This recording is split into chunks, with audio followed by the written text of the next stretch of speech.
जम्मू पठानकोट कौमी शाहराह पर हुआ हादसा, ड्राइवर और क्लीनर की मौके पर मौत। कश्मीर के स्कूलों में आज से नए औकात का निफाज, बदलते मौसम के सबब स्कूलों की टाइमिंग में की गई तब्दीली। श्रीनगर म्युनिसिपल हदूद में सुबह 10 बजे से दोपहर 3 बजे तक खुलेंगे स्कूल्स।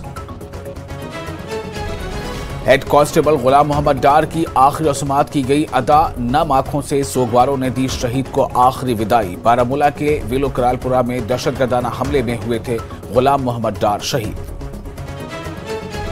सदर जमहूरिया द्रौपदी मुर्मू के लद्दाख दौरे का आज दूसरा दिन। सियाचिन बेस कैंप का करेंगी दौरा, फौजियों से करेंगी बात।